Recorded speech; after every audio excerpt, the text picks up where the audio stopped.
Egunon guztioi eta ongi etorri kulturaroa jarduera honetara. Gaurko irakurketa kolektiboa ez da bakarrik liburu bat irakurtzea. Gure hizkuntzaren altxorra bizirik mantentzea ere bada.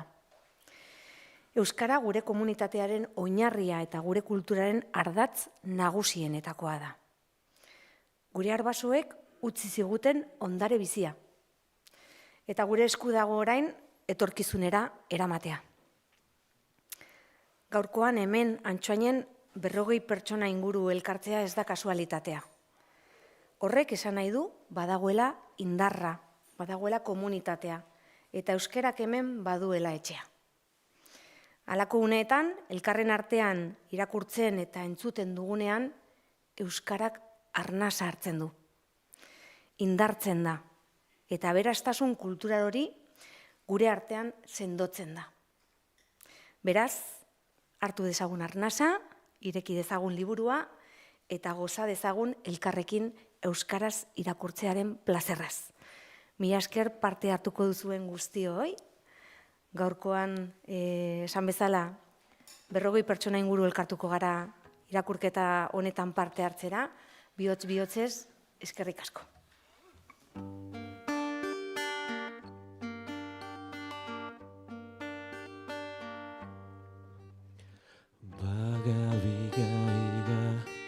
Laga boga chega, sai soi bela, armatiro pun. Laga viga iga, laga boga chega, sai soi bela, armatiro pun. Zirristi, birristi, gerrena plat, olio sopak ikin izalda hurrut, edan edo klik, ikin bilik. Baga biga iga, laga boga sega, saizoi bele, armatiro pun. Laga biga iga, laga boga sega, saizoi bele, armatiro pun. Zirristi, birristi, gerrena plat, olio sopak ikili salda urru, edan edo klik, ikimilik.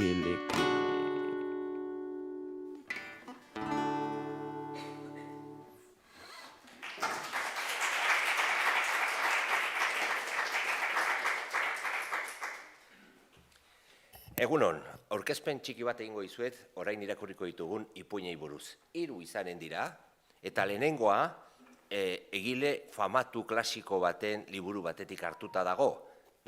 Anton Txehov, 19. mendeko egile bat, oso famatua ipuingile maizuenetako bat, eta ipuinak izena du atxekabea. Kontatzen digu, garaian hartako taxista baten goraberak. Taxista ziren, gurdi gidariak, zeren gurdiak ziren taxiak eta motorra zaldiak. Bera, zaharra da, Iona du izena, zaharra da, bere behorra. Zaharra da ere, momentu batean bere familian zirkunstantzia tragiko bat gertatzen da, eta hor dago bera gaixoa, nori kontatu nahian, eta inork ez dio kasurik egin nahi. Bueno, hori guztia ikusiko dugu, lehenbiziko 7 irakurlek hori kontatuko digutelako. Hasi dadila, orduan gure alkate anderea, Marta.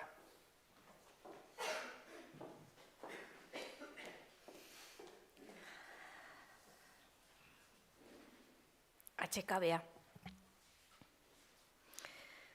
Nori emango diot nire tristuraren berri. Iluna barra zen. Elur busti mardula, nagiki jirabiraka zebilen kale argi piztu berrien inguruan. Eta geruza mee bigun bat osatzen zuen teilatuetan, zaldien bizkarretan, sorbaldetan, txapeletan. Jona Potapov, gurdi gidaria, zuri-zuri zegoen, mamua bailitzan. Makurturik zegoen, bizirik dirauen gorputz bat makurtzeko gaiten bezain bat. Gidari eserlekuan eserita eta gildirik. Iduri luke elur muino oso bat, gainera baletorkio ere, ez lukeela beharkotzat joko gorputzaren gaineko elurra astintzea. Zaldia ere zuri eta tinko zegoen. Haren gelditasunak, forma ezurtzuak eta zurtoin itxurako hanka zuzenek, gertutik begiratuta kopek batean saldu ohi diren paper orezko zaldien tankera ematen zioten. Zaldia, seguraski bere pentsamenduetan murgilduta egongo zen. Ezin zaio eskatu pentsakor ez geratzea, gordea lepotik askatu eta ohiko paisaia grisetatik irteranarazi ondoren, argi ikaragarriz, zarata amaigabez eta korrika dabilen jendetzaz beteriko zurrunbilo honetara jaurtia izan den zaldiari. Jonak eta bere zaldikoak denbora luzea zeramaten bertatik mugitu gabe. Zalditegitik bazkaldu aurretik irten ziren, baina bezero bakar bat ere ez zitzaien hurbildu. Orain aldiz, ilunabarreko lanbroa hirirantz jeisten ari zen. Kale argien suaren zurbiltasunak kolore biziei uzten zien lekua, eta kaleko astrapala gero eta ozenagoa zen. Gidari, bibor auzora, entzun zuen Jonak. Gidari! Jonak dardaregin eta elurrak itxatxiriko betileetan barna, txanodun longainaz jantziriko militar bat ikusi zuen. Bibor gera! Errepikatu zuen militarrak. Lo aldago, edo zer demontre. Bibor gera! Konforme zegoela adierazteko, uhalei tira egin zien Jonak. Horrek, zaldiaren bizkarretik eta Jonaren sorbaldatik elur geruzak errorarazi zituelarik. Militarra leran eseri zen. Gidariak espainez klaks egin, lepoa zisne baten gizan luzatu, apur bat altxatu eta beharrarengatik baino gehiago ohituraz, zigorra astindu zuen. Zaldiak ere lepoa luzatu zuen, eta gero zurtoin itxurako hankak kakotu eta zalantzati tokitik mugitu.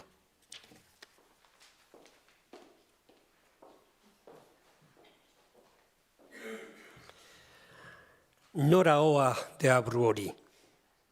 Entzun zituen Jonak abiatu orduko atzera eta aurrera zebiltzan jende multzuen ierdespenak. Nora aramate deabruek, joan adi zuzen.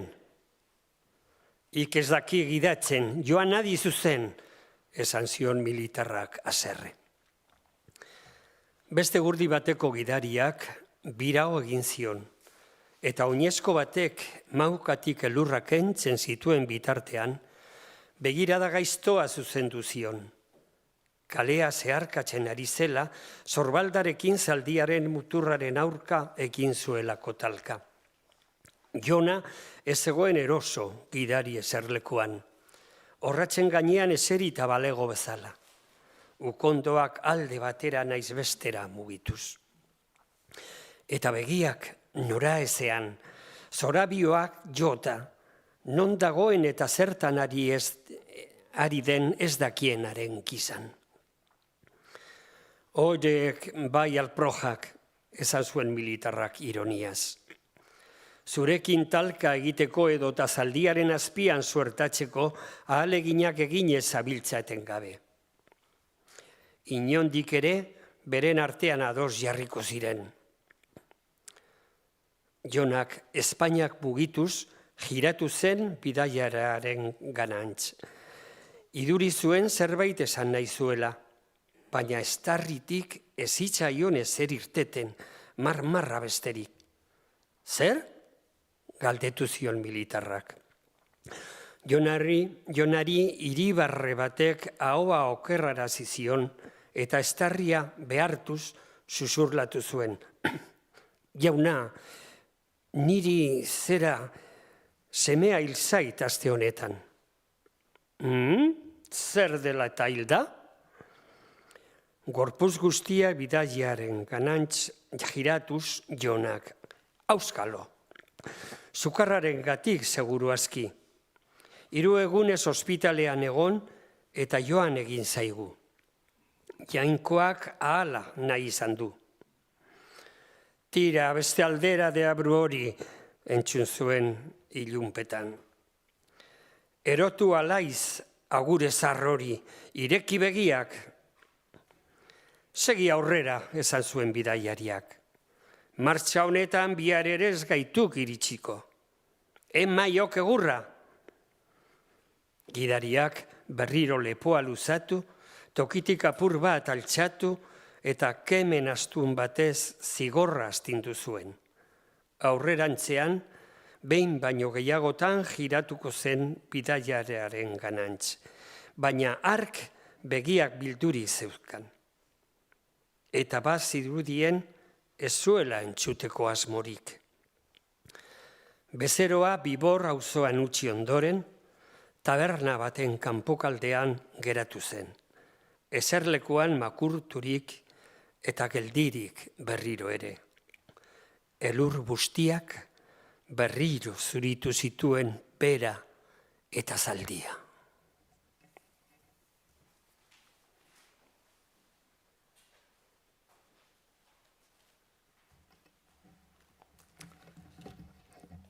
Ordubete igaro zen bi ere bai.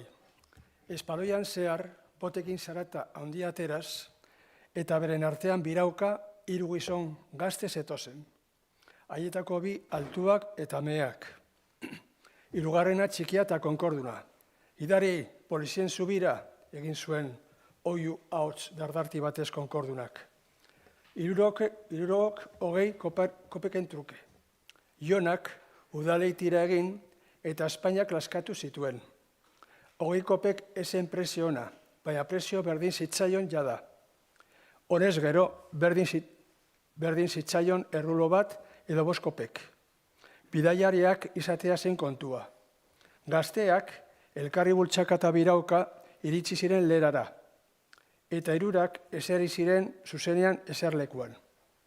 Eztabaidan hasi ziren, zeintzuk izango dira eserita joango diren biak, eta zein zutik joango den 3. Ika-mika luze baten jarrera petatzuen eta hainbat larderariaren ondoren, zutik konkorduna joango zela erabaki zuten txikiena zelako. Tira, abiadi, zan zuen konkordunak ahots dardartiz. Zutitu eta atza Jonaren garontora botaz. Eman zaldiari, nolako txapela duen motel, nek ez topatuko du San Petersburgo guztian hori baino kerragorik. Kar, Jonak algaraka, hauxe da daukadana. Tira daukadana, joan adi azkarrago. Bide guztian joan behar alduk horrela? Bai, belarrondokoa emanez, gerot ere bai. Buruko mina zeukat, esan zuen altuetako batek. Atzo du mazontarren etxean, baskak eta biok laukoinak botila edan genitian. Ez dut ulertzen zergatik ibiltzen aizen gezurretan, beste altuak azerre. Gezurretan abil eta askalea bezala. Jainkoak zigortuna zala hori egiez bada.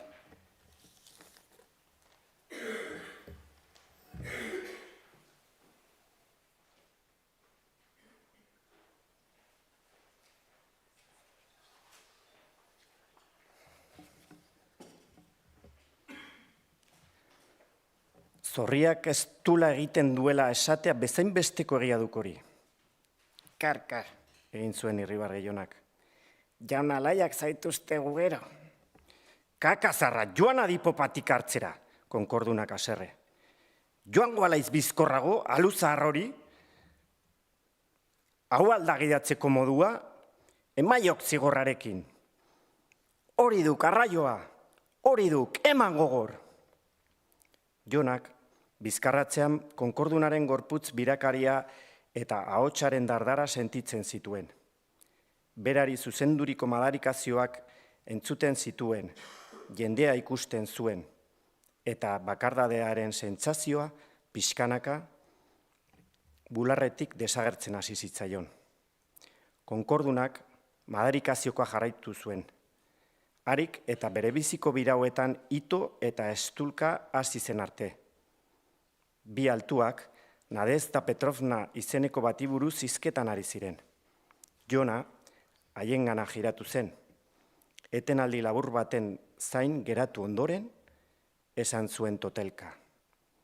Bada, niri aste honetan zera semea hil zait.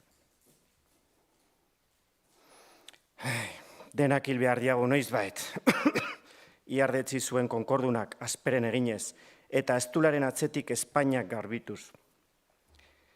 Joan, bizkorrago, bizkorrago! Mutilok, nik benetan ezin dut gehiago horrela joan. Noiz iritsiko gara? Emaiok agureari garondoan harinago joan dadin. Entzun alduk, aluzar horrek. Lepoa berotuko diat. Ibezalakoekin txorakerietan hasiz gero, oinez ibiltzen hasi beharko diagu. Entzuten alduk ez mei gorinitz alakoa, edo hori bost inportaguk esandakoa.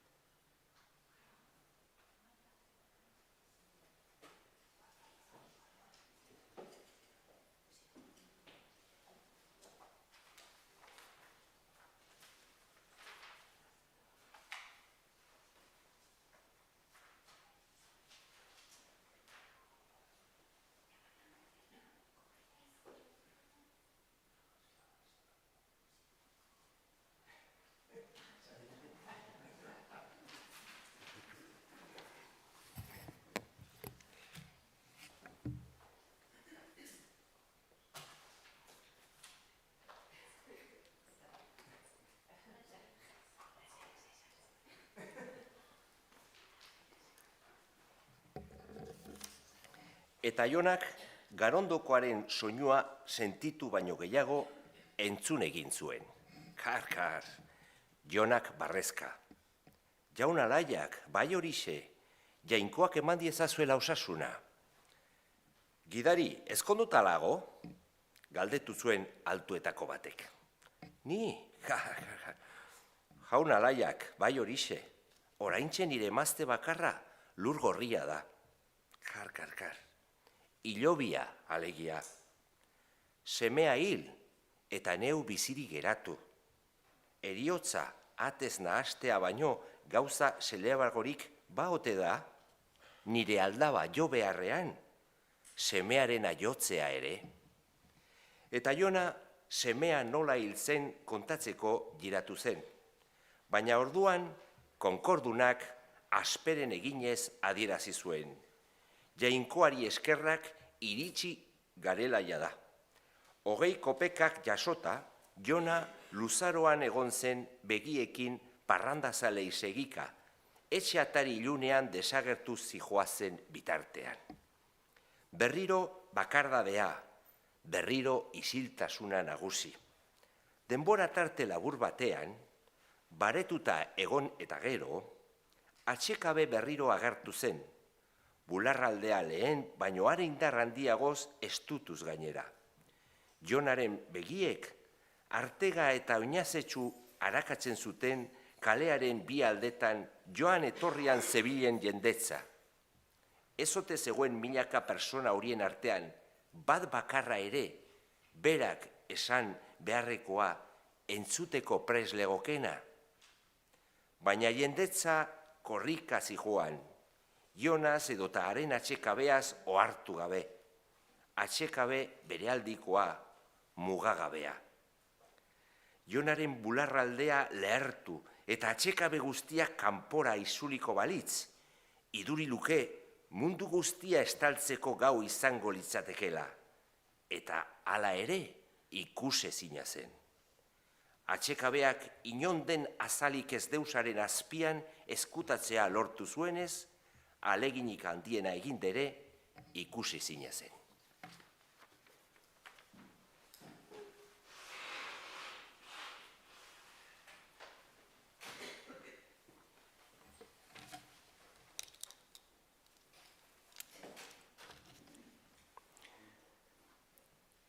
Jonak amaiketakoa egiten ari zen atezain bat ikusi zuen.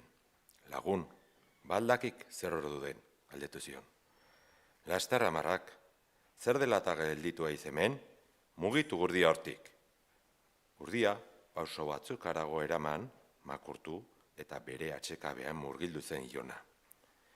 pertsoneen gana jotzea alferrikakotzat zuen honezkero.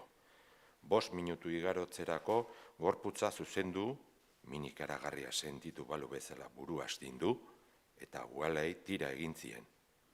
Ezin zuen gehiago. Gurditegira pentsatu zuen, gurditegira. Eta zaldia, Ionaren pentsamendua ulertu balu bezala, lauazka bizian abiatu zen. Ordu eta erdi geroago, Iona pietska zikin handi batean aldamenean zegoen jada. Pietskan, lurrean naiz bankuetan, jendea zurrungaka ari zen. Giro sargori eta itogarria zegoen. Ionak lo zeudenei begiratzen zien azkura eginez. Eta damu zen etxera hain goiz bueltatu izenaz. Oloa ordaintzeko adina ere ez dut atera, pentsatu zuen. Horti daktor, hain zuzen, atsekabea. Bere lana ezagutzen duen gizonak eta bere burua asebetetzen eta zaldia ere aski janda edukitzen dakienak, beti topatu beharko luke lasai bizitzeko modua. Txoko batean, gurdugidari gazte bat zutitu zen.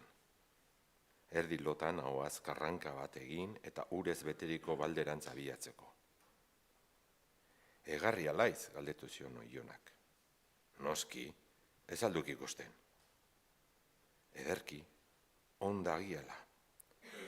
Ba niri, lagun, semea hiltzaidak. Entzunduk? Aste honetan, ospitalean, azeko meriak ibili ditugun.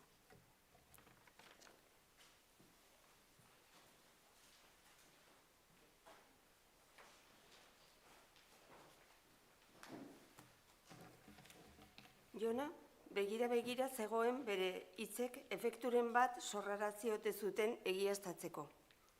Baina ez zuen ezer ikusten. Gaztea ordurako lo zegoen. Burua gorputzaren baitan ezkutaturik. Agureak azka eta asperen egin zuen. Gaztea edateko gogoz zegoen bezalaxe, bera hizketarako gogoz baitzegoen. Laster, astebete beteko zen semea hil zenetik, eta oraindik ezin izan zen inorekin ganoraz mintzatu. Lasai, presari gabe, hitz egiteko beharra zuen. Kontatu nahi zuen semea nola gaixotu zen, nolako oinazeak izan zituen, hil aurretik zer esan zuen, nola hil zen. Deskribatu nahi zituen hileta eta hildakoaren arropen bila ospitalera egindako bidea. Herriskan, Anisia alaba geratu zen. Hari buruz ere hitz egin beharko litzateke. Ba ote zegoen zerbait Ionak une hartan aipatu nahi ez lukeenik? Entzuleak, marru, asperen, haiene egin behar luke. Horrelakoetan, onena, emakumezkoekin hitz egitea da. Zaldiari kasu egitera joango naiz, pentsatu zuen Ionak. Lo egiteko denbora izango dugu gero ere. Lo behintzat aspertu arte egingo dugu. Jantzi eta zalditegira joan zen. Bertan baizegoen bere zaldia. Oloa, belarrondua eta eguraldia zerabiltzan buruan. Bakarrik zegoenean ezin zuen semearengan pentsatu. Beste norbaitekin hari buruz hitz egin bai, baina bere kasa oroitzeak eta buruan haren irudia begirantzeak jasanezinezko oinazea eragiten zion. Jaten haiz, galdetu zion Ionak bere zaldiari, haren begi distiratsuei begira. Tira, jan lasai, jan. Olotarako, nahikoa lan egin ez dugunez, belarrondua jan beharko dun. Bai, zarregia naun, jada gurdiarekin ibiltzeko. Semea, ibili beharko luken eta ez ni. Ura bai, benetako gidaria. Bizirik balego. Une batez, isilik geratu eta hizketan jarraitu zuen. Hala dun bai, behor maitia. Joan zaigun Kuzma Ionitz. Luzaroan biziko zela agindu zigunan. baina danba hiltzunan batean, alferrik hil ere. Demagun, hi orain mosal batez erditzen naizela. Mosal horren ama baizela eta batean esan dezagun, luzaroan irautea agindu duen mosal hori hil egiten dela. Pena izango ezta, zaldikoak, jaten, entzuten eta nagusiaren eskura hatza botatzen jarraitzen zuen. Jona, bene historioan murgildu zen, eta dena kontatu zion.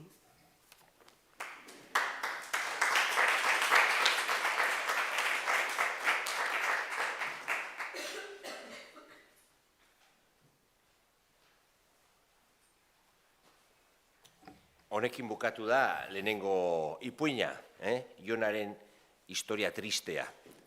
Zaldia izan dugu protagonista, inork ez dio kasurik egin eta azkenean behorrak entzuten du bere tristezia. Bueno, orain beste ipuin batera salto eginen dugu. Eta beste egile batera, gaur egungoa oso famatua, Joel Dicker. Berak oso famatua da, serieak, pelikulak eta bestsellerrak egiten dituelako. Suitzarra izanik, badu ipuin bat Tigrea, bera gazte garaian idatzitakoa, eta Errusian kokatuta dago. Txehoven historia bezala. Baina ez gara hasiko Tigrearekin, baizik eta Panterarekin. Hemen agertzen baitira bi ipuintxo. Bat, laburragoa, Pantera izenekoa, beste animale bat, baina kasu honetan beste pekuliaridade bat erakutsiko digu. Beste bitxikeri bat. Ez pazientziarena, behorrarena bezala. Bai? Orduan, besterik gabe, hasiko gara.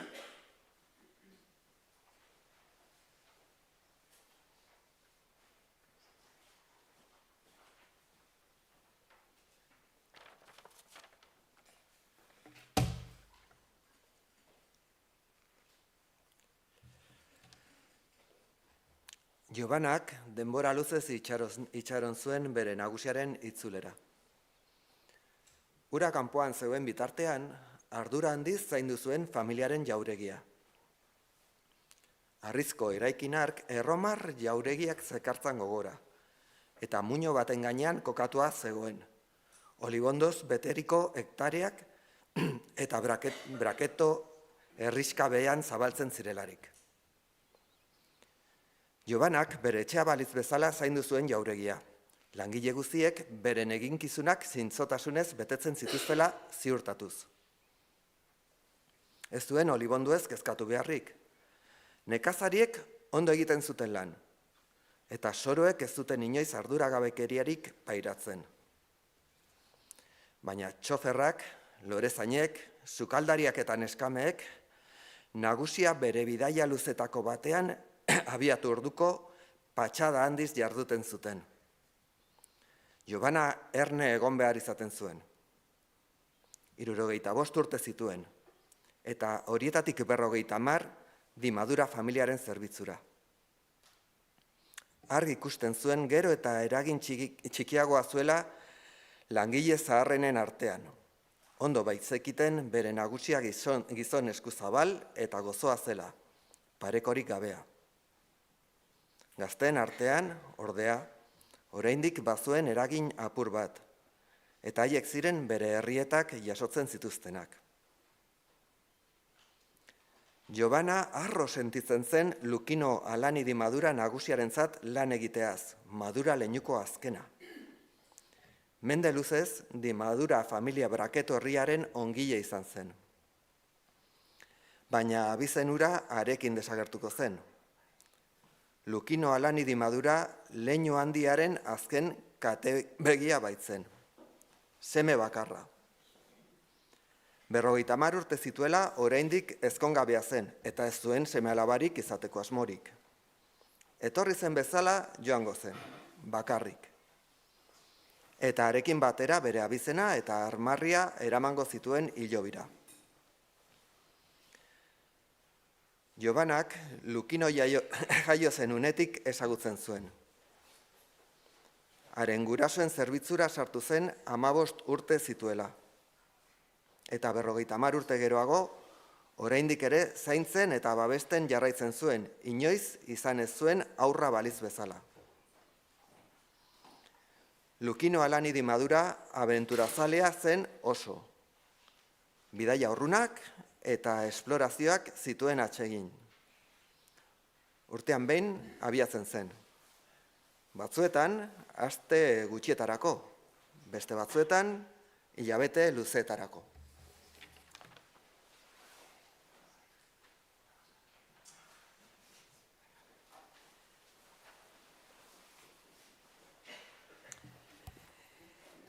Joan aurretik bere bulegoan zituen munduko mapak erabiliz azaltzen zizkion Jobanari bere asmoak. Eta irteeraren egunetik itzultzen zen eguneraino, Jobanak txakurleial baten moduan zaintzen zuen jauregia. Itzultzen zenean, ospakizun bihurtzen zen eguna harentzat. Normalean, bere espedizioetan bildutako altxorrak ekartzen zituzten ibilgailuz osatutako segizioarekin agertzen zen. Altzariak, eskulturak, eiza trofeoak, lanparak, objektu bakoitzak historio bat zekarren, eta Lukinok denak kontatzen zizkion Jobanari. Jobanak, bere rola gordez, herrieta egiten zion. Benetar behar alzuen Brasiletik ekarritako egurrezko besoa ulkiarraldoi hura. Zer egingo zuen Asiako herri bateko bolizko irudi bildumarekin? Eta zer esan Errusiako basoetan eizatutako hartzarraren pieza ikusgarri hartaz. Oraingo honetan, Afrika izan zen bere pasioaren jomuga. Libiatik abiatu, Etiopia zeharkatu, eta Keniako Britaniar protektoratura arte jaitsi zen.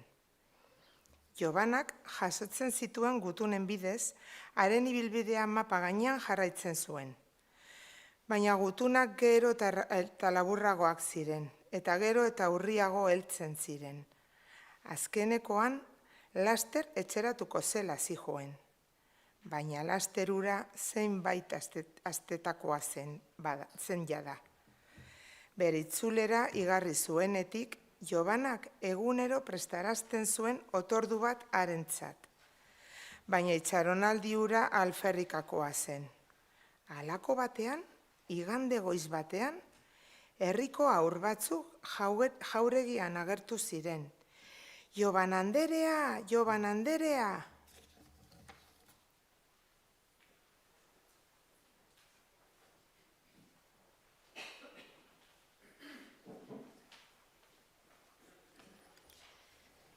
Zer nahi duzue, ene aurrok? Itzuli da! Bihotza bortizki taupada hasi zitzaion bularrean. Poz ikaragarria hartu zuen eta irribarre zabal batek argitu zuen bestela serio izaten zuen aurpegia. Eta non dago orain? Herrian dago, Joban Anderea, erantzun zuen sari baten zain zegoen aur batek.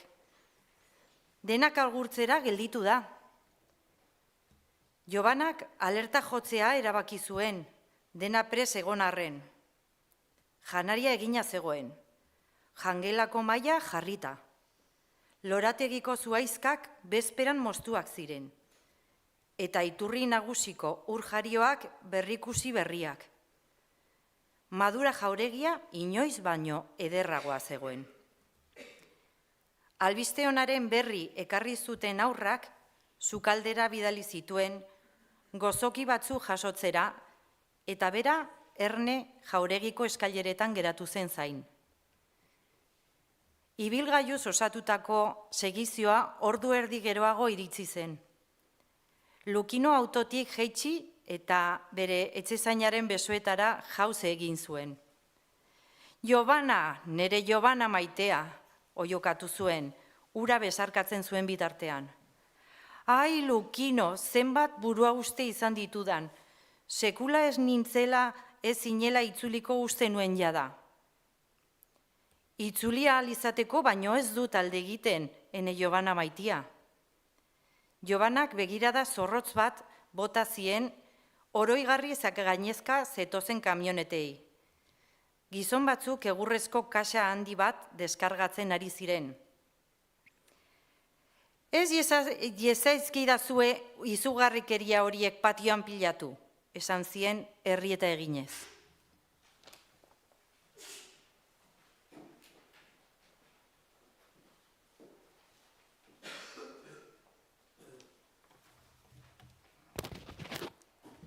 Izugarrikeria hau esan zuen Lukinov barrez. Gure lagun berria da, enaiz bakarrik itzuli. Lagun bat, harrituzun Jobana. Lukinok kasa ireki zuen eta eskuak barrura sartu zituen. Handik, katakume orbandun baten antza zuen animalia sarmangarri bat atera zuen. Lukinok aurkezpena egin zuen. Jobana, ona hemen Gatino. Jobanak begirada etxitu bat bota zion.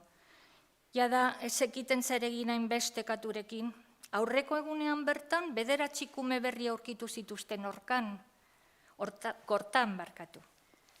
Animalia txikia miauka hasi zen, eta Lukinok goze zela igarri zuen. Esne pixka bat eskatu zuen, eta Jobana sukaldera joan zen presaka. Katilu bat eskuetan korrika itzuli zen tantari galdu gabe eramaten saiatuz. Esnea, oiukatu zuen, esnea katu txikiarentzat. Lukino barrez lehartu zen. Nere Jobana maitea, denbora gehiagira damazu hemen, urrengoan nirekin eramango zaitut bidaian. Ez, eskerrik asko, baina zer esan dut bada, hain divertigarria iruditu zaizuna.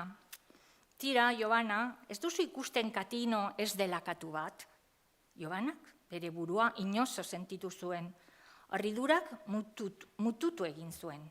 Baina zer dela bada katu bat ez bada, galdetu zuen azkenean, berez jakintasunaz lotxatuta.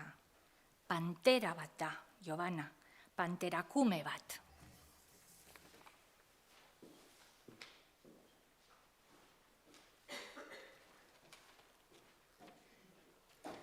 Urrengo jabeteetan, Gatino ezen jauregiko maskotakutuna bakarrik izan. Braketoko herri osoaren maskotakutunena ere bihurtu zen. Panterakumea, benetan sarmanta, erabat etxekotuta zegoen. Jauregian ezen Lukinoren txakurtaldetik urruntzen, eta haien jarrerak imitatzen zituen. Mama taldea zuzentzen zuen artzain txakur zahar bat, gidari zuela, panterak pilotarekin jolasten zuen parkean.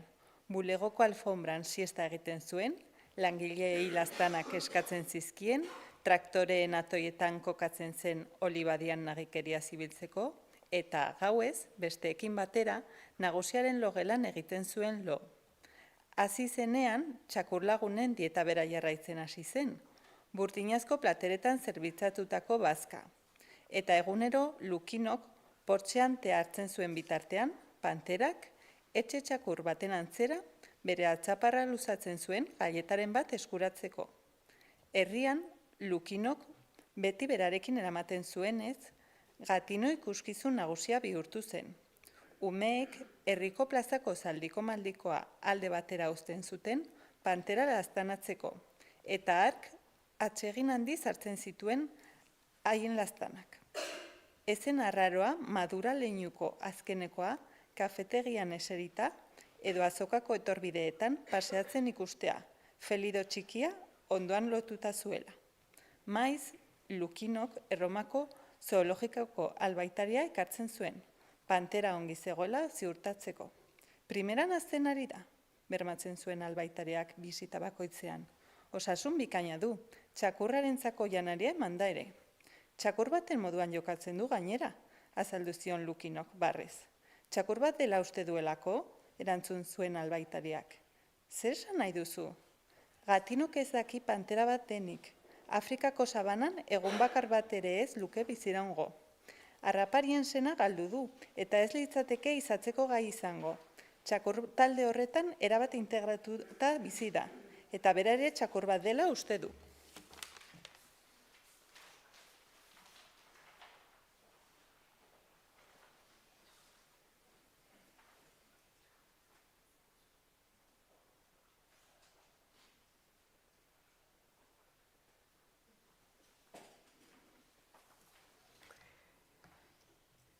Jauregira iritsi eta urtebetera panterak, jadanik pantera heldu baten tamaina zuen. Katakume ahul bat izan zena, neurri ikusgarriko felidoa zen orain. Baina baretasun eta lasaitasun parekorik gabea zuen.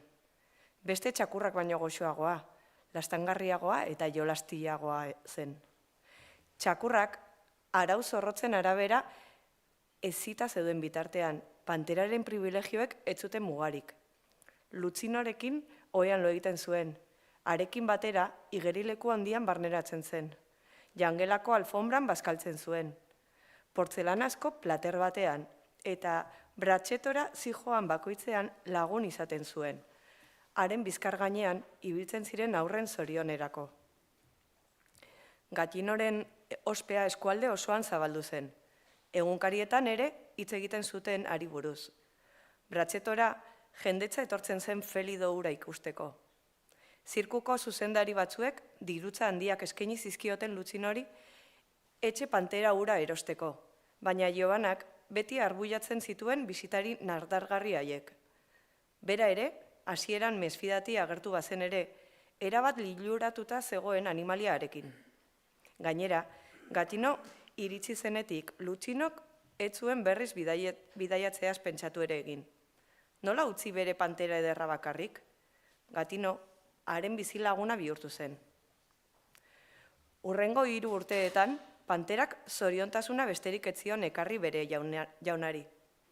Baina gau zorigaizto batek dena aldatu zuen. Berandu zen, jauregia ilun zegoen.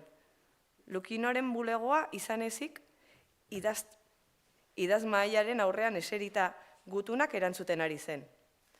Bere inguruan alfombran etzanda, txakurrak eta pantera lo zeuden, bata bestearen gainean pilatuta. Isiltasuna zen nagusi. Animalien arnasa eta Lukinoren lumak paperean gainean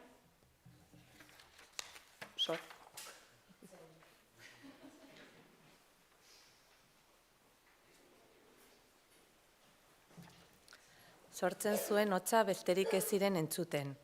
Tragedia egun hartan jasotako gutun bat irekina izan zuenean gertatu zen. Milanetik idazten zion lagun baten gutuna zen, eta haren berrien zain zegoen, irrikaz. Gutunak irekitzeko labanarekin mugimendu bortitzegia egin zuen. Labanak gutuna zala zeharkatu eta eskua urratu zion. Ez zen zauri larria, azaleko ebaki bat baino ez, baina odolari mehe bat izurtzen hasi zen. Zapia hartzera zijoanean, bapatean, bero eta latza zen zerbait sentitu zuen zaurian. Gatinoren mihia zen. Panterak odolapurra miazkatzen hasi zen. Lehenik goxo, gero frenesiaz. Lukinok orduan ulertu zuen bere pantera etxekotuak odolaren zaporea berraurkituta berriz bihurtu zela betidanik izan zen harraparia. Bazekien eskuaz atzera egingo balu panterak hil egingo lukeela. Orduan, beste eskuarekin poliki-poliki idazmaiaren tiradera ireki zuen, eta barrutik errebolber bat atera zuen. Panteraren burura hurbildu zuen armaren kainoia, ark zauria gogoz miazkatzen jarraitzen zuen bitartean, eta Lukinok orduan kakoa sakatu zuen. Hurrengo egunean, Jobanak aurkitu zituen. Gelan, txakurrak bueltaka zebiltzan beldurtuta. Lukinu lurrean amilduta zegoen. Oraindik negarrez ari zen. Pantera maitearen gorpua bezarkatzen zuen, odol putzu baten etzanda. Jobanari tragediaren nondik norakoak azaldu ondoren, Lukinok ondorioztatu zuen. Ni naiz zaren heriotzaren erruduna. Baina Lukino, geldiarazi ez bazenu, ziurazki hil egingo zintuen. Pantera bat etxetzakur bihurtu nahi izan dut. Baina animalia basatiak gizakien antzekoak dira. Limurtu daitezke, apaindu, mozorrotu. Maitasunez eta itxaropenez elika daitezke. Baina ezin da haien izaera aldatu.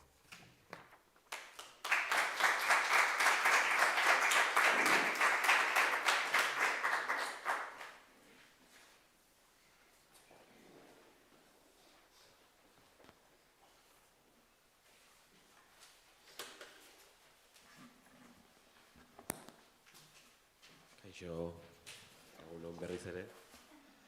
Bueno, lehen, egia da, goizeko 11:00, 11:30, igual Urduritasunagatik edo ez duzue abestu, baina orain abestea bakazue.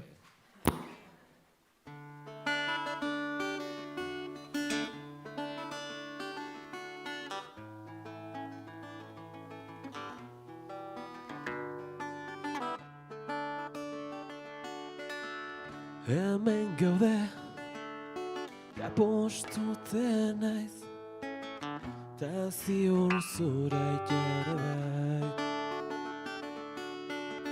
Ta zer ondo, zelan dihua, zure bufanda xuria. Laute jatu gainean, ilargia erdian, eta zu goruntz begira, zure keia eskuetan, puntara batekin put, begana etorriko da, ta berriz izango gara, zoriontsu, edo zein herriko jaixetan.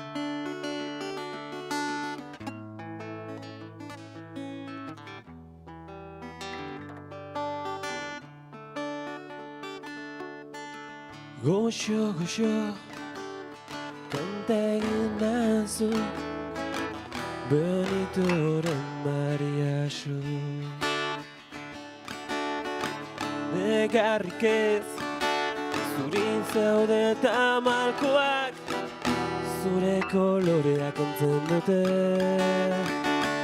Laute jatu gainean, ilargia erdian, eta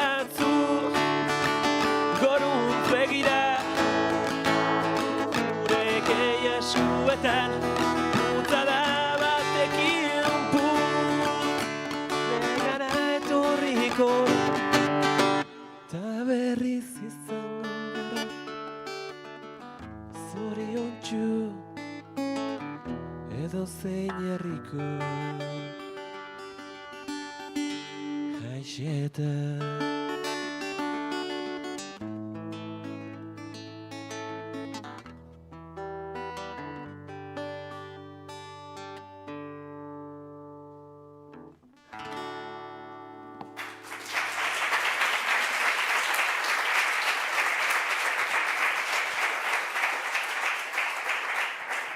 Mila esker, Gorka.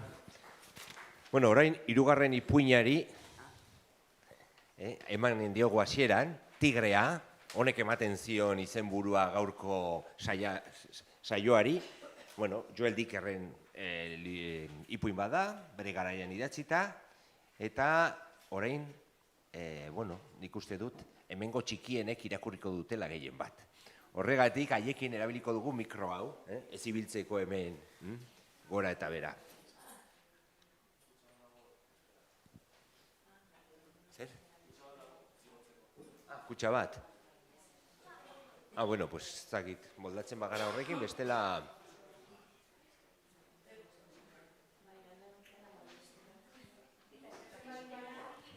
Nik uste dut hobedela honekin. Baina honekin ongi, nik jarriko diet, bale? Ez dago gara zure. Bueno, pues, koro, lehena.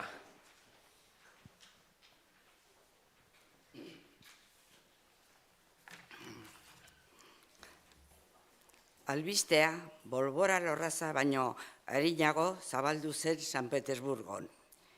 Hiriburuan, 1903ko abuztua sargotian. Jendeak ez zuen beste zera aipatzen. Aristokrateen egongela dotorreetan zein etxe xumeenetan ere.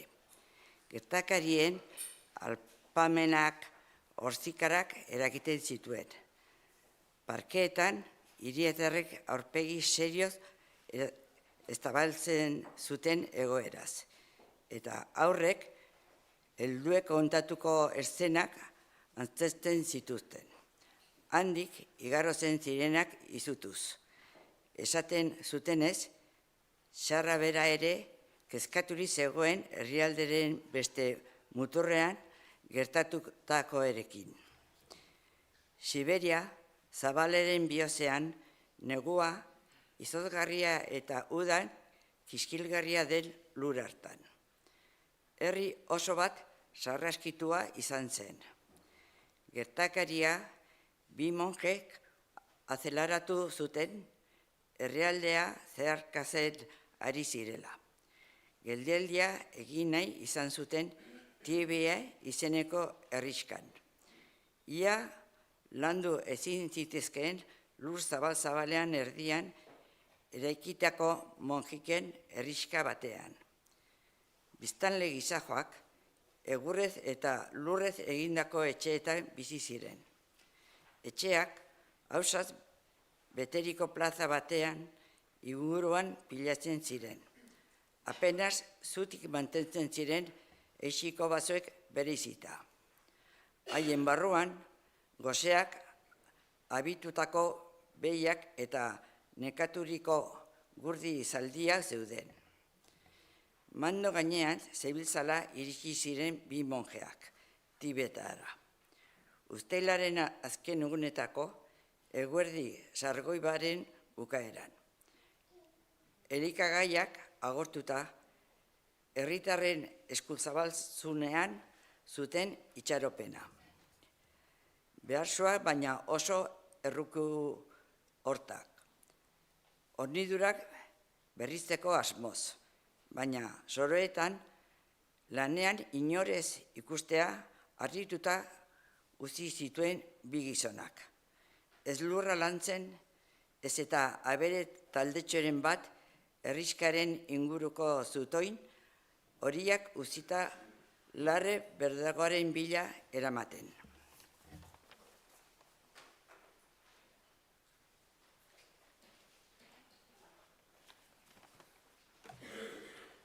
Ezoiko lasaitasun hark susmoa piztu zien lehenik. Beroak, herritarrak etxe barruan eta abereak ukiluetan gotortuta izango zitula pentsatu zuten, baina bat-batean eziz ingurutatako zelai baten erdian.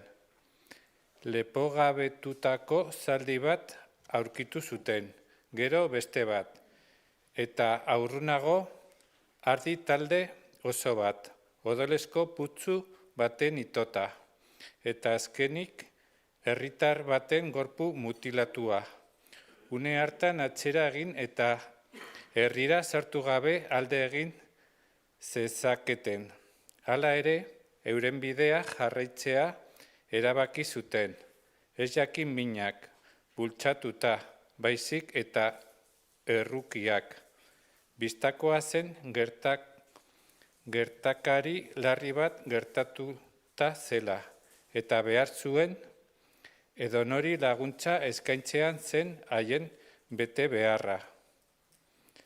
Mandoi eragin zieten eta laster iritsi ziten Tibiera. Han arkitu zuten izugarri beldurtu zituen, gorpuak nonahi zeuden, umeak, emakumeak, gizon, gazteak eta zaharrak, abereak, txakurrak eta oiloak. Herri osoa sarraskitua izan zen, gorpu guztiek antzeko mutilazio aztarnak zituzten, lepoa moztuta eta azal bortizki urratua. Herritar batzuk defendatzen saiatu ziren, baina alferrik armak hemenka barreiatuta zeuden lurrean. Etxeen barnean babesa bilatu nahi izan zutenek eta ez zuten ihes egin lortu. Etxe barruan gorpu gehiago, gela bakoitza arretaz miatuta izan balitz bezala. Monjek erasoa berriki gertatu zela igarri zuten, biktimen gorpuak bero zeuden oraindik, eta batez ere, bero itogarri ura gorabera gorpuetan ezen usteltze zantzurik ageri. Nori izan ziteken sarraskiaren erantzulea? Lehenik, bidelapur odoltzaleen talde bat izan zitikela pentsatu zuten. Lapurtzeko ezerez zegoen herri batera lapurreta egitera etorriak. Lapurrak inguruan egon zitezkeela susmatuta. Beldur izugarriak hartu zituen bi monjeak. Halako itzailek ez zuten ez fedea, ez erorerik eta ez zuten zalantzarik izango haiek akabatzeko.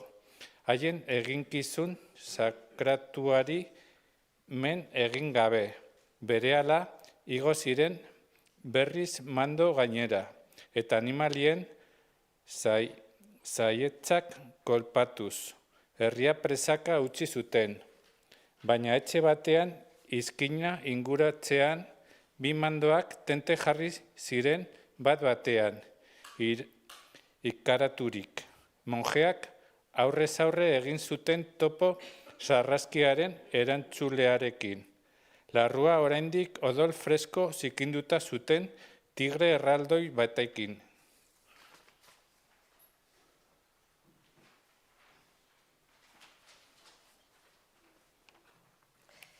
Moskun eta San Petersburgon iritsitako berriek ez zuten azaltzen zergatik utzi zituen piztiak bi elizgizonak bizirik. Baina Errusia osoak arnazari utzi zion albiste beldurgarria entzutean. Tibiako sarraskia izendatu zena, hau guztietan zegoen. Tigreak oroar, bakartiak eta zuhurrak, ez zituzten gizakiak erasotzen. Zer norako piztia zen orduan, herri oso bat akabatzeko gauza izan zena? Bi monjeen testigantzak bat egiten zuen kondairarik beldurgarrienekin. Siberiako bazter urrunetan, ez ezerk, ez inork, geldieraz dezakeen tigre bat zebilen. Gertakari hau mende hasierako albiste bitxi utza izan zatekeen, tigreak jarraitu izan ez balu. Baina Tibiako sarraskiaren hilabete eskazera eta herrizkaren hondakinetatik hurbil, piztiak bidaiatzen ari zen merkatari talde bati egin zion eraso.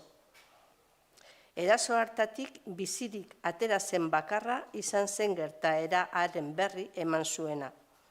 Garai berean, ehiztari trebe talde bat desagertu zen, eta inork ez zuen inoiz gehiago haien berririk izan. Ondoren, zaharraren ordezkari baten txanda iritsi zen.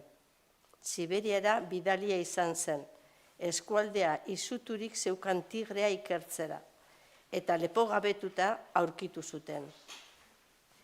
Neguaren hastapenean, tigreak dagoeneko dozenaka persona hil zituen, eta uztailean albiste bitxi hutsa besterik ezena, ezusteko garrantzia hartzen hasia zen ordurako. Tigrearen izena aipatze hutsarekin Errusia osoa dardaka jartzen zen. San Petersburgotik Kamtxakaraino, baserri galduetan zein hiri handietan. Esaten zen azokan ager zitekeela, etxeko patioan, eta baita ongi zaindutako gobernadoreen jauregietan ere.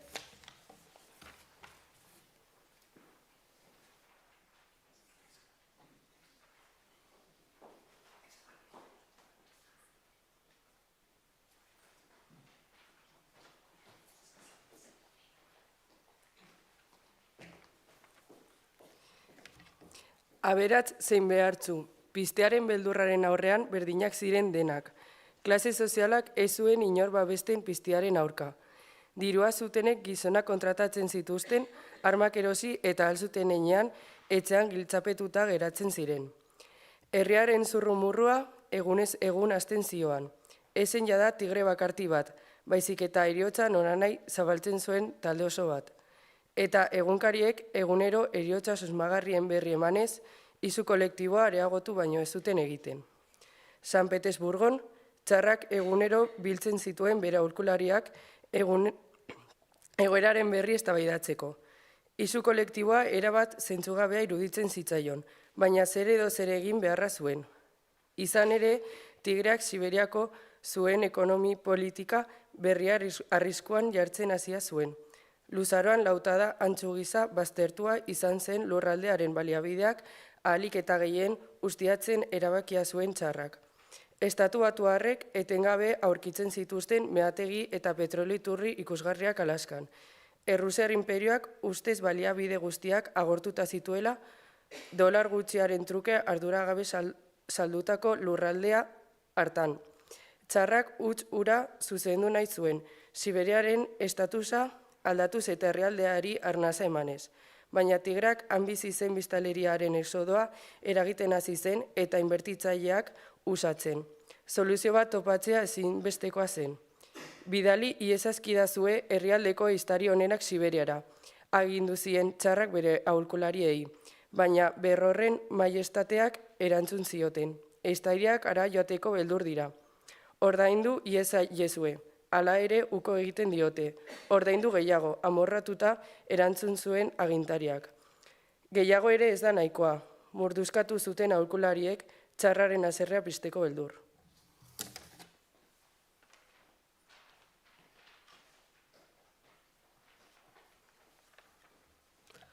Baina, haserretu ordez, Tsarrak lasai esan zuen, gizonarok du prezio bat, eta irribarre egin zuen. Horrela, Eguberri ortodoxoa aspatu baino hilabete bat lehenago, Tsarrak herrialde osoan zehar kartelak jarrarazi zituen. Tigreak eragindako izuaren neurriko zalaparta eta ikusmina piztu zutenak. Gizonak jaten zituen tigrearen gorpua errege jauregira eramaten zutenak, piztiaren pisuaren adinako urrezko txamponak jasoko zituen sari. Piztiaren deskribapena kontuan hartuta, ura hiltzen zuenak gobernadore bat baino aberatsago eta boteretsuago bihurtzeko aukera izango zuen. Berehala, herrialdeko 4 haizetatik abiatu ziren gizonak Silberiarantz, bakarka edo talde antolatuetan, haien zoria aldatuko zuen Tigrea bilatzera eta akabatzera. Haien artean zegoen Ivan Lebovitz, 20 urte inguruko San Petersburgoko gazte bat. Bizar horia, beso sendoak eta zizelkatutako harria zirudien gorputza. Hiriburuko familia xume batekoa zen eta aitak zuen arotzeria tailerrean egiten zuen lan. Agindu imperialak bere amets ezinezkoa betetzeko aukera eskaintzen zion, aberats eta imperio osoan ospetsu bihurtzea eta Errusiar goi-mailaren distiratik bereizten zuen amildegia gainditzea. Laster, ezen arrotz apalutza izango, Tigrea hil zuen gizona izango zen. Bere aurrezki guztiekin, Ivanek fusil sendo eta zehatza erosi zuen, eta bere senidei agur xumea esan ondoren, ekialderantz zijoan tren luze batean abiatu zen, Errusiar neguaren bihotzera.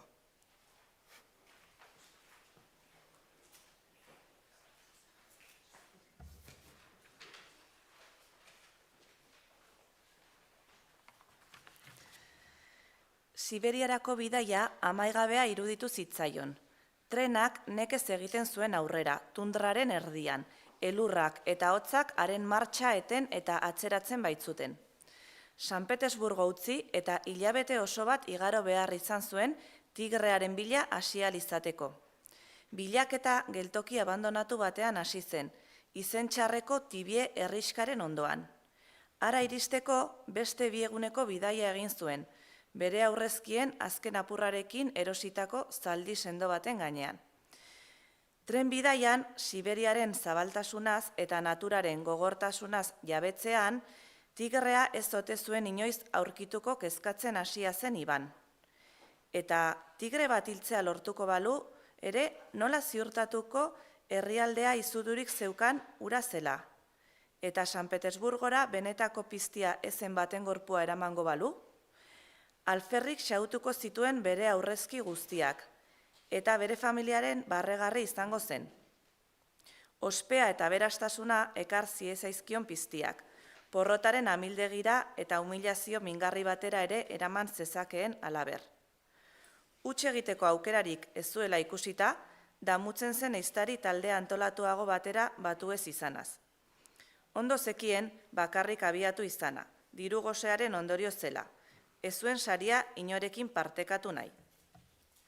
Luze pentsatu ondoren, Ivanek Tigrea kriminal bat jazartzen den modu berean jarraitzea erabaki zuen. Gertakarien kronologiari jarraituz, piztiaren erasoak jasan zituzten lekuetara joango zen, eta ahalik eta aztarna gehien bilduko zituen, piztia ziurtasunez identifikatzeko. Horrela, bere zaldi gorriska sendoaren gainean, Tibiera iritsi zen, egun herri mamua bilakatuta. Lehen etxeak ikustean, bihotza uzkurtu zitzaion beldurraren beldurrez. Fusila gorputzaren kontra estutu eta badaezpada bala bat kargatu zuen kainoian. Han ezen arima bizidunik. Elurrak dena estali eta ezabatu zuen. Etxeen leiho hautsiak ziren sarraskiaren oroigarri bakarra.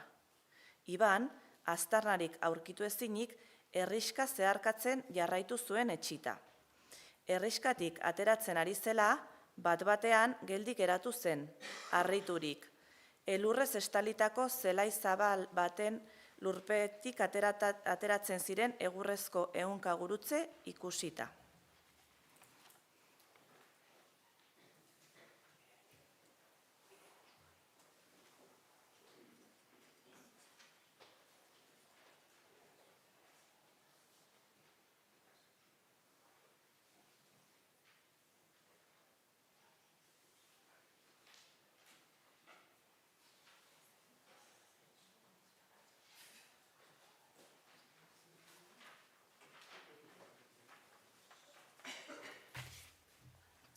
Han lurperatu zituzten, esan zuen Ibanen atzean agertu zen ahots batek. Iban, izuturik itzuli eta fusila solaskideari zuzendu zion. Hitz egin berri zuena arlote bat zen, inguruko etxe abandonatu batetik ateratakoa. Han ezarria zuen negua igarotzeko babeslekua. Nor zara zu? Galdetu zion zaldunak. Tonu gogor batez, beldurra estali nahian. Tigrearen bila zabiltza? Erantzun zuen arloteak besterik gabe. Hemendik egunero igarotzen diren gizon guzti horien antzera? Ibanek ez zuen ezer erantzun. Beraz, horren beste lehiakide zebiltzan tigrearen bila? Gizon hura lagungarri izango ote zen. Ala eskrupulorik gabeko ehiztariek aginduta bide okerretara bideratuko ote zituen etorri berriak? Arloteak Ibanen pentsamenduak irakurriko balitu bezala gehitu zuen. Ez dizut kalterik egin nahi. Tigrea bilatzen ari bazara, jarraitu ekialderantz. Eskolkele izeneko herriskaraino. Gizona etorri zen leku beretik abiatu zen. Eta Ibanek, zaldiari errukirik gabe saietzak jo ondoren, jaso berri zituen jarraibideak jarraitu zituen. Etzekien zenbaterako distantzia zegoen eskolkelkeraino. Ezta bide hark nora eramango zuen ere, baina momentuz, ura zen zuen aztarna bakarra.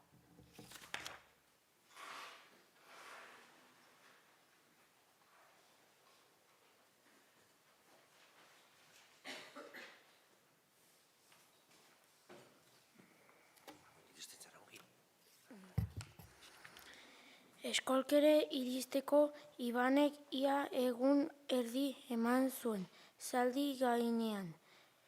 Tundran barrena ziola, orlokteak iseka egin ziola, eta nahita bide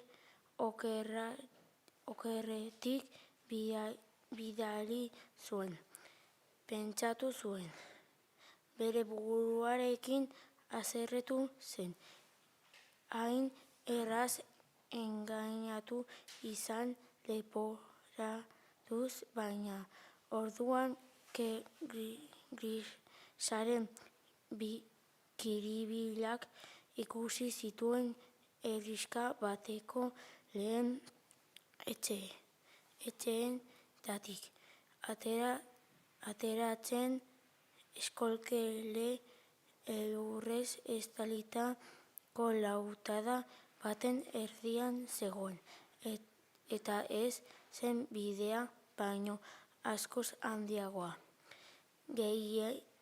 Gehienez ere 300 lagun biziko ziren bertan. Afaltzeko ordua zen, erdia sartu zenean Urdaiazpiko eta Barazki zaldera usain aurreko egunekin ezer ez zuela.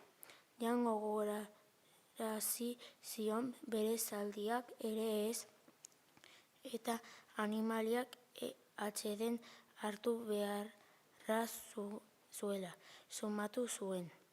Etxe baten aurrean hausan gelditu zen Iban, eta atea jo zuen. Mozkortuta zegoen gizon zakar batek ireki zion atea. Iban errukia pizten saiatu zen. Ez zuen kopetik ez da ostaturik ordaintzeko moduko. Ezer ere ez. Hasieran gizona ez zen batere errukikor agertu. Baina Ibanek tigrearen atzetik zebilela esan bezain laster irribarre egin zuen. Eta bere ala eskaini zion ostatu. Une hartan ohartu zen Iban lepotitz piztiak ez eskualde hartan zer nolako izua eragiten zuen. Nekazariak bere burua Dimitir gisa aurkeztu zuen. Sukalde xumea hartu zuen gonbidatu emazteari eta seme-alabei sopa zerbitzeko eta ur daizpiko zati eder bat gehitzeko agindu zien.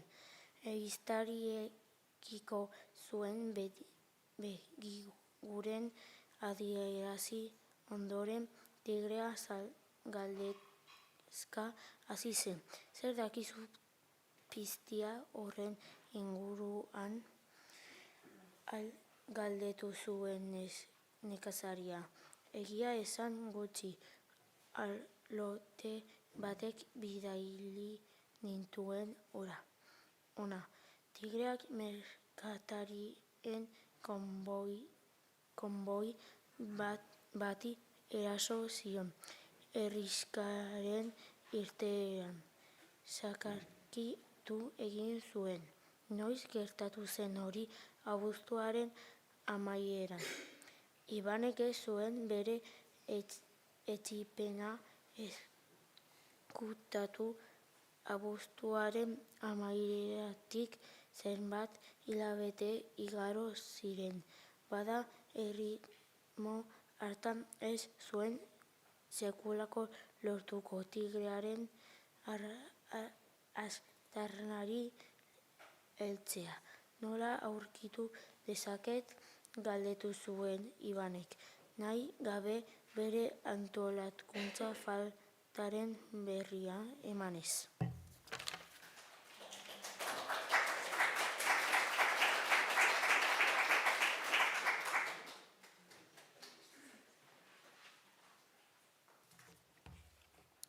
Dimitrik berehala ulertu zuen solaskidea ez zela historia esperientzadun bat, baizik eta Mosku edo San Peterburgozko ameslari aietoko bat. Siberia basatian menderatzeko eta txarrak eskanitako saria eskuratzeko gai zerela uste zuen horietako bat. Baina ez zion horregatik errorik leporatu. Jarraituaren astarnari aholkatu zion Dimitrik. Tigrea izango da zure gana hurbilduko dena. Baina aurrean izan ere, nora jakingo dut ura dela tigrea? Izugarri handia da, haginak ezpatak dira eta begiak kainoiak. Zaldi baten indarra eta arrano baten bizkortasuna dauzka. Deabruak bera bidali digu, gure bekatuengatik. Bi aurrek beldurtuta begiratu zioten aitari. Ibanek gaua Dimitriren baserrian igaro zuen. Goizaldean merkatarien sarrakia gertatu zen lekura eraman zuten, baina espero bezala elurrik besterik ez zuten aurkitu. Ez zegoen inolako aztarnarik, ez da lagungarri izango zitzaien zantzu txikienik ere. Garai hartan merkatarien konboiaren ostean, badirudi tigrak eskualdeko iztari talde bati ekin ziola eraso, inoi ez ziren haien gorputzak aurkitu.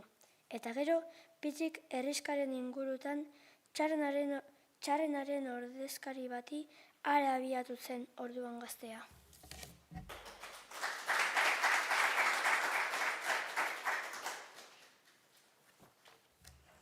Hurrengo asteetan Ibanek Siberia zeharkatu zuen, tigrearen ibilbide odoltsua arretaz berreraikitzen saiatuz. Bidean sarritan bera baino hobeto ornituak eta trebatuak ziren estari asko gurutzatu zituen. Piztiaren atzetik gizon ugari zebiltzan arren Ibanek ez zuen arazorik izaten gaua pasatzeko etxe bat aurkitzeko. Beti harrera beroa egiten zioten eta ez zuen inoiz ezer faltan izaten. Horrek indarrak ematen zizkion lautadan zehar etenik gabe jarraitzeko, baina bere ikerketak ez zuen aurrera egiten. Erasoak gertatu ziren lekuetara hurbiltzeak ez zion aztarna zehatzik eman, eta bildutako testigantza guztien artean asko asmakeri hutsak izango ez ote ziren beldurtzen. Udaberria Siberian iritsi zenerako Errusiak bere lasaitasuna berreskuratua zuen. Azken 3 hilabeteetan ez zen tigreari buruzko albisterik izan. Herritarrek beste kezka zituzten orain giroa lasaitu egin zen, eta fusilak armairuan gorde zituzten. Ehiztarien artean tigrea hiletaren gorpua txarrari eraman ziotela zion, zurrumurrua zebilen. Balentria agure mozkor batek egin omen zuen, eta errege jauregian gonbidatu ospetsuz beteriko audientzia baten aurrean urrez eta ohorez estali omen zuten. Egia al zen, edo estari talde batek antolatutako amarrua zen lehiakideak jasarpena bertan behera ustera bultzatzeko? San Petersburgoko berriek nekez egiten zuten bidea landa eremu urunetara. Egia eta gezurra bereiztea ezinezkoa zen, eta Ibanek ez zekien zer sinetsi.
Zalantzaz beterik eta estepetan zehar, zaldi gainean egindako bidaia amaigabeek nekatuta, martxoaren amaieran etxera itzultzea erabaki zuen. Zaldiaren nahikoa ditu ateratzea espero zuen tren txartel bat erosteko. Kadatxakako geltokirako bidean, duela hilabete batzuk, trenetik jaitsi zen tokira, Ibanek etxekoen aurpegi etxituak irudikatzen zituen. Esku hutsik itzultzen zela ikusita, eta hark berak urrez estalitako zuen tigrearen gorpuarekin itzuliko zela ziurtatu ondoren, bere zaldiarentzat erosle bat aurkitzeko asmoz, merkatu plazarantz zioala oihuk batzuk entzun zituen Ibanek. Zaldia tente jarri zituztenak. Jendetza pilatu zen gurdi baten inguruan. Mutilatua eta txikituta zegoen gizon batek gorputza zeramaten, mirariz oraindik bizirik zegoen. Tigreak berriro jo zuen.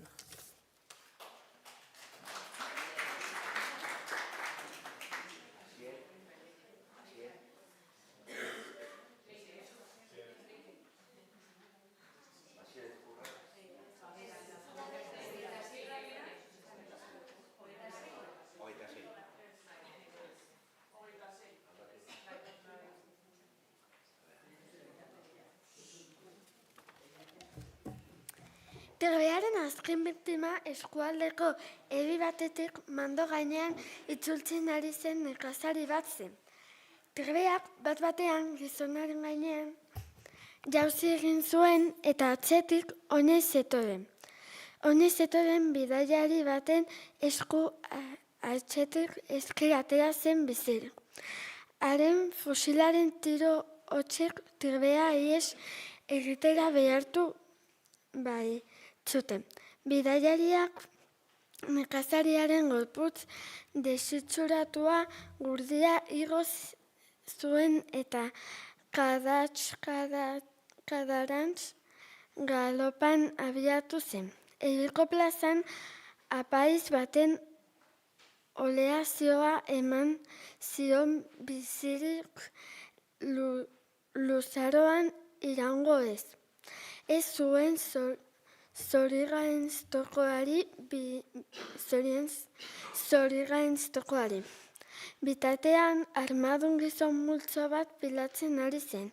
Ebitaren Tirbe behin betiko akabatzeko asmo sekulako usaldi bat antolatzear zeuden. Ibanek hasiera batean talde sartzen pentsatu zuen. Ez Tirbearen aurkako gudan parte hartzeko baizik eta informazioa lotzeko ebitarei aurrea hartzeko asmoz. Plana zuen. Moujiken armada desantolatu ari piztira aurkitzen eta inguratzen utziko zion, baina azken unean aurrera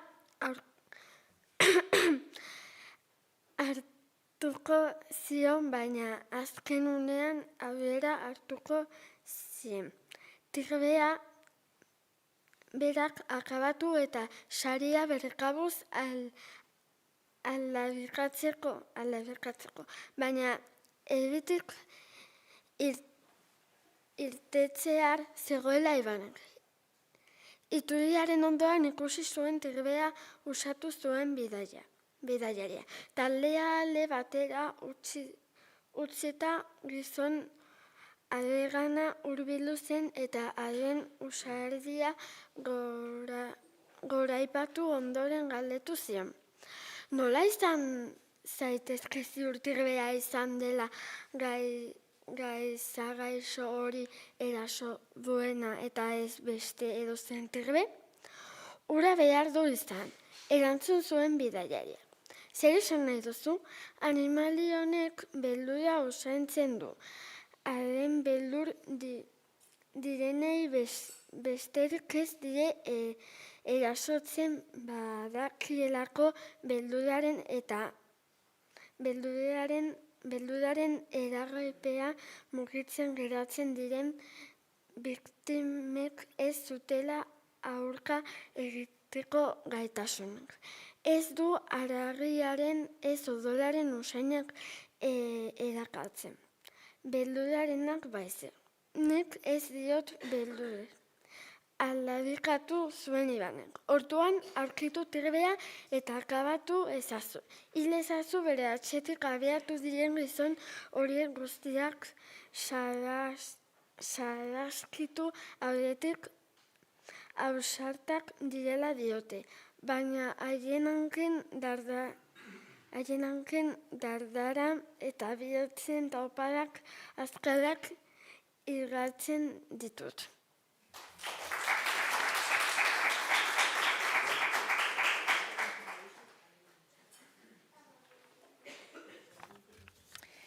Denborarik galdu gabe, Iban bere zaldiran joan zen korrika.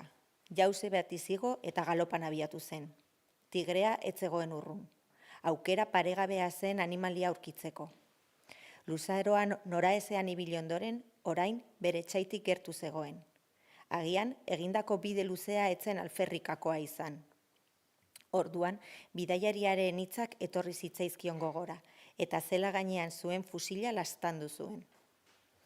Ibanek, atsedenik hartu gabe, lautadan barrena jarraitu zuen. Inolako arrazoirik gabe, errekasto baten ibilbidea hartu zuen. Ibaia bihurtu zen arte, eta handik, pinu erralduz jositako baso batean barneratu zen. eroritako enbor baten inguratzen ari zela, bapatean, masalaranja erraldoi batek jauzi egin zion gainera, bortizki lurrera botaz. Iban, sastrakartean errodatu zuen eta enbor baten kontra jo zuen gogor. Oihuari eutzi zion, tigrea haren gainera jauzi egin zuen.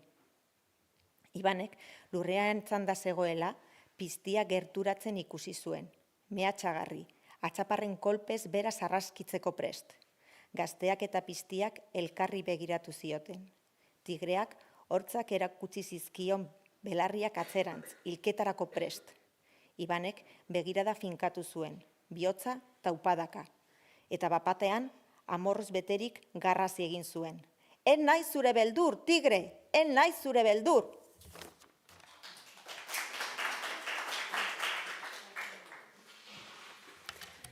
Tigreak, Ibanen hitzak ulertu izan balitu bezala, begira geratu zitzaion. Biak elkarri begira egon ziren, denbora luzez. Gero, piztiak horro ozen bat eginez, itzuli eta alde egin zuen. Iban altxatu zen eta jauzi batez, lurrean botata zegoen fusila hartzera joan zen, baina hartu orduko, tigrea dagoeneko basoan barrena desagertua zen. Gazteak eskumuturrarekin bekokia lehortu zuen. Zer dela eta barkatu zion ditzia tigreak? Hankak dardarka, Iban une batez eseri zen, arnasa berreskuratzeko. Orduan, ohartu zen, metro gutxira masa ilun bat zetzan lurrean. Bere zaldiaren gorpua zen, erasoan hilik eroritakoa. Odol orban bat poliki zabaltzen ari zen basoko goroldiaren gainean. Zaldi ausarta, bidaia honetan zehar hain fidela izandakoa, orain Iban bakarrik zegoen, zaldi barik eta baliatbiderik gabe. Basoaren erdian galduta. Ez zuen indarrik, ez fisiko, ez mentalik. Lurrean amildu nahi zuen, besterik ez. Bertan hil guztia amaitzeko.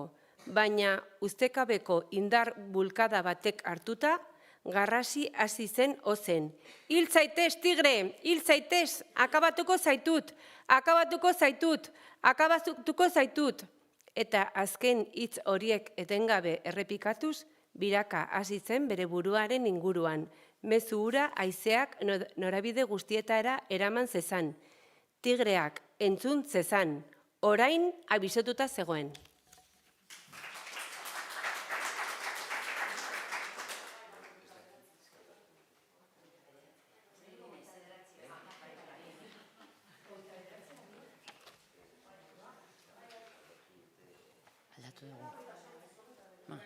Agoriko dut.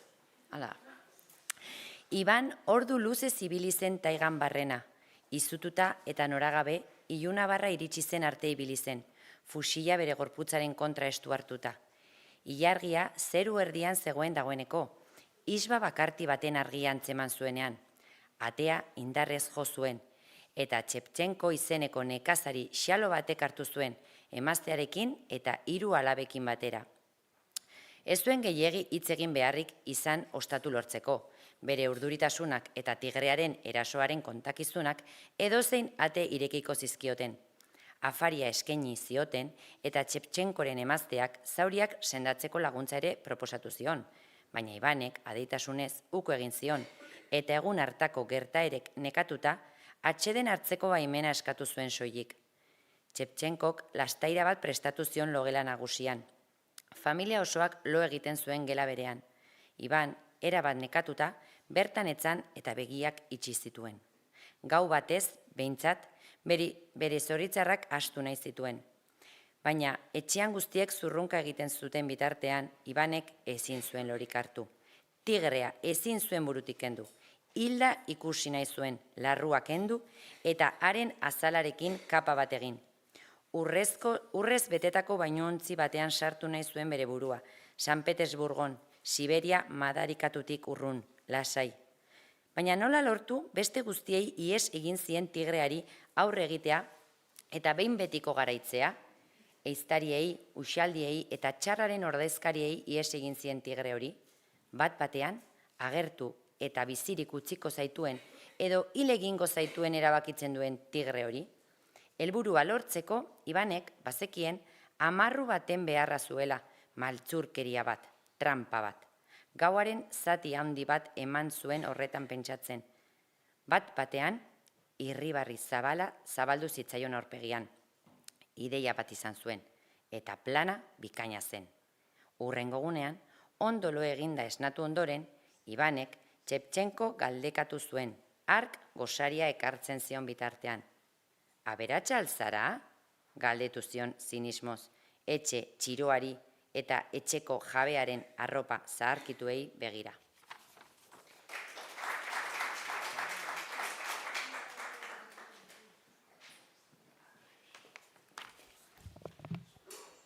Aiene, ez horixe, erantzun zuen Txeptxenkok bere begirada salo eta errugabeaz.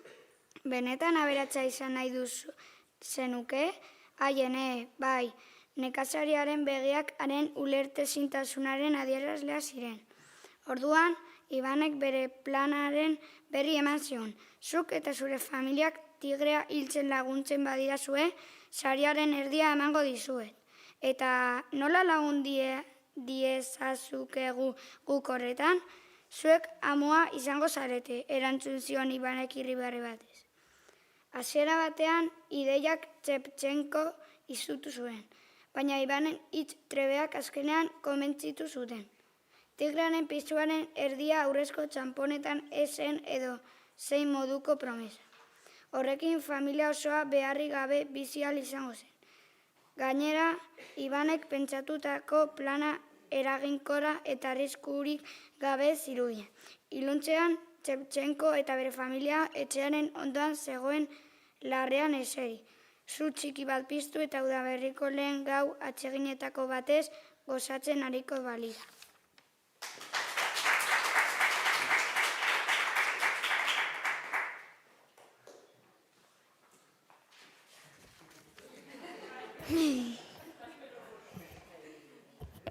Bezala egingo zuten. Haiengan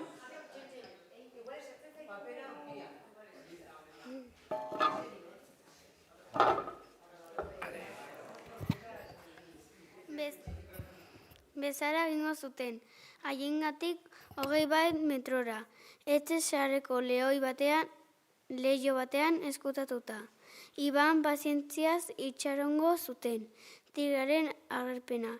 Ez zegoen ezuaitzik esastrakarik familiaren inguruan.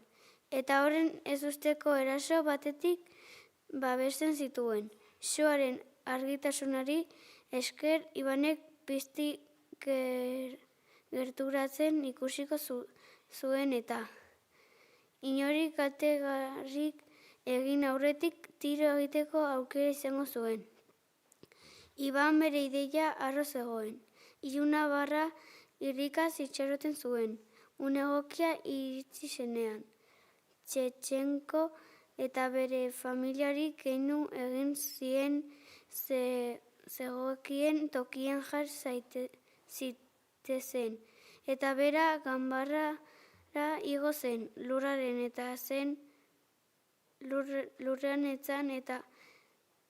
eta fosilaren kanoia leiho txiki bateko kristala hautsian zehar sartu zen. Begi bat itxita, hobeto apunatzeko. Familia eserita zegoen, eremu begiztatuta zuen. Tigreak ez zuen ihes egingo. Libertimenduz bihurtu zituen nekazari adoretsuak. Belarretan etzanda zeuden. Txeptxenkok piztutako suaren inguruan abesten. Beldurrez mugiezin zeuden, baina sariak merezi zuen. Azkenean etxe duin bat erosi ahal izango zuten, baita abereak ere. Gose zirenean nahi adina jan. Zetazko maindireen artean lo egin eta nahi izan ezkero astean behin arropa berria erosi. Zaintza postutik Ibanek nekazezin itxaroten zuen Tigrearen agerpena, baina piztia ez zen agertzen. Hasieran zirrara eta itxaropen biziak hartu zuten ehiztaria. Sagu bat ikustean jauzi egin zuen, eta handik gutxira azeri bat agertzen ere bai. Baina denborarik asperraldia etorri zen eta piztia agertuko ezela pentsatzen hasi zen. Egusentia iritsi arte egon zen zain, belar bustian logaletuta zegoen familia ikusita. Bera ere une batez lokartu zen, eta eguzkia atera zenean amore eman zuen.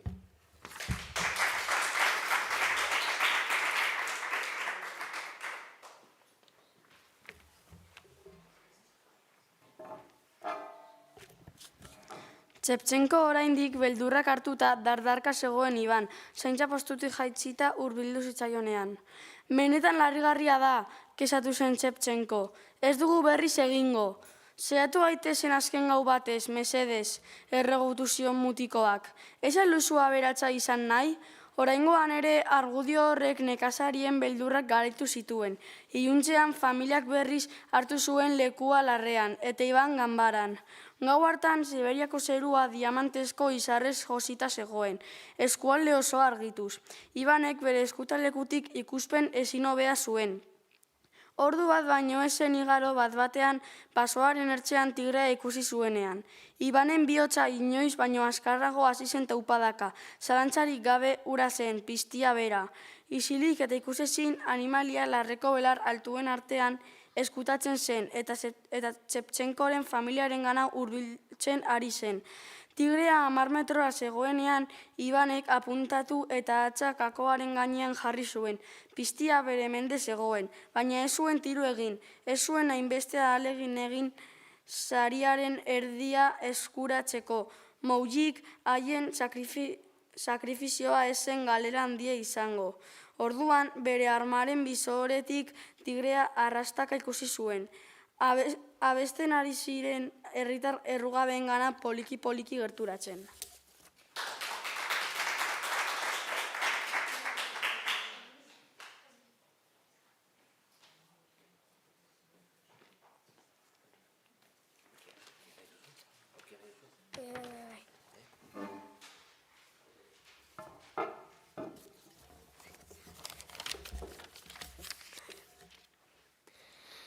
Tigrea 3 metroa gelditu zen. Une batez, belar artean eskutatu egon zen. Ikusezin eta bat batean, orru ikaragarri batez, jauzi egin zuen haien gainera. Ikuskizun beldurgarria izan zen. Bere atxapar boteetsuekin piztiak zorigaiztoko narraskitu zuen. Lehenik geroaren emaztea eta 3 alabak Ibanen fusilaren bisoretik gorputz bakoitza papera balitz bezala zatitzen ikusi zuen lasai. Eta haien guztiak hilda zeudenean baino ez zuen tiro egin. Estanda ikaragarria batek gauaren isiltasuna lehertu zuen. Lehen bala tigrearen bularra jo zuen. Ibanek askar kargatu zuen berriro arma, eta beste tiro batez piztia berriro jo zuen. Zauritua egon arren tigrea abiada bizian ihes egin zuen, iluntasunean barrean. Iban ganbaratik jauzika jaitsi zen, eta piztiaren atzetik abiatu zen. Lurrean zeuden gorpuak inguratu zituen, begiratu gabe, eta harrapakinak utzitako odolastarna jarraitu zuen. Zoro batean moduan gau argitsu hartan korrika. errenka zijoan tigrea harrapatzea lortu zuen. Piztiak atzera egingo ote zuen beldurrez, Ibanek distantzia mantendu zuen eta beste 2 aldiz tiro egin zuen. Orduan tigrea belar altuen artean erortzen ikusi zuen. Garaipen oihu bat jaulki zuen Ibanek, eta zuaitiaz tigrea erori zen sastraka aldera hurbildu zen.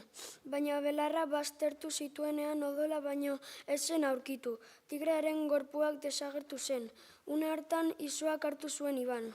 Lehen aldiz beldurra sentitu zuen. Tigrearen beldur izan zen.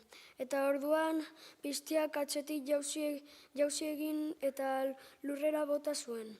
Ibanen fusila sastraken artean desagertu zen. Eta piztiak amurruz beteriko atxapar kolpe batez gaztearen sabelaldean sartadura handi bat ireki zion. Jazta.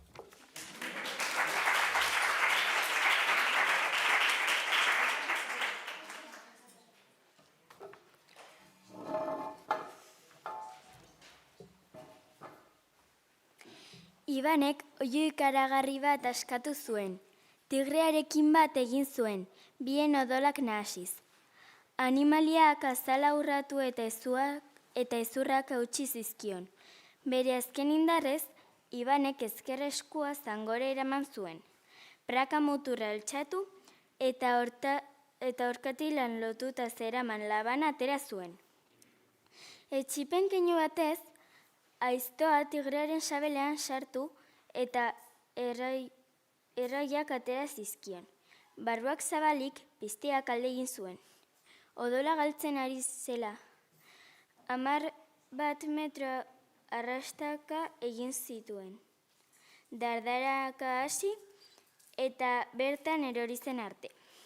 Ibanek konortea galtzeko zorian zutitzeko indarra aurkitu zuen eta piztiaren gana hurbildu zen.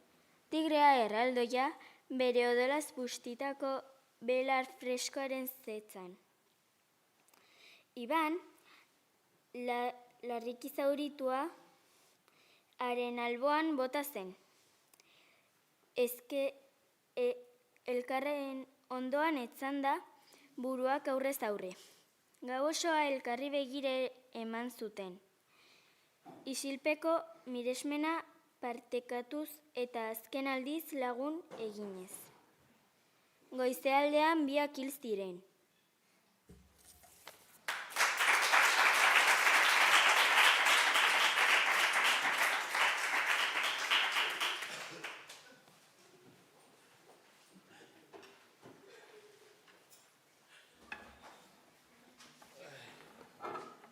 Beno, honekin bukatutzat emango dugu gaurko irakurketa, oso polita izan da. Eta kulturaroa euskaldun honen inguruan ere ongi bukatzeko, azkeneko abestia berriz ere elkarrekin egiteko eskertuko nizuek, bale?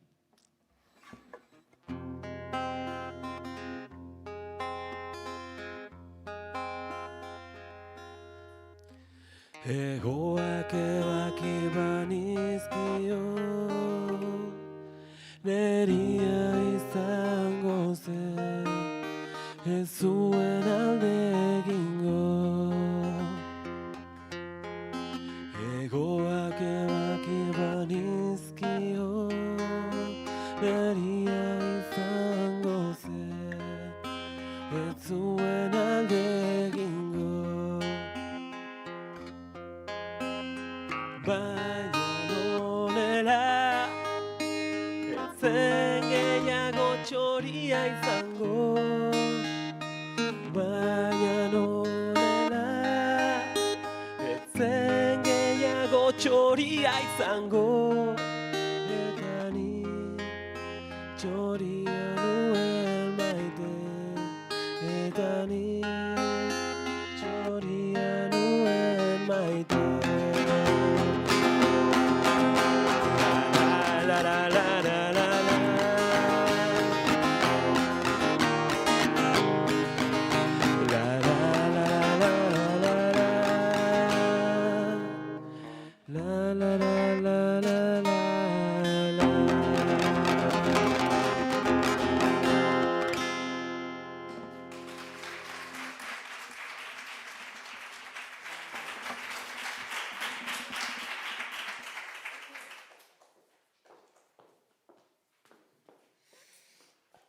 Ze polita izan den, baietz, disfrutatu duzue, hori izan da guk nahi genuena, hasieran esan dudan bezala, elkarrekin gauzak egiten digutugunean, pues bueno, honelako ondorioak eta emaitzak izaten dira.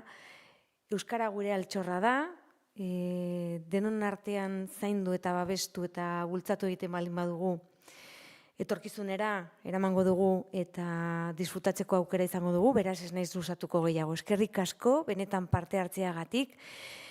Gehien bat hemen parte hartu duzuen txiki guztiei. Bai, zuei bereziki eskerrik asko.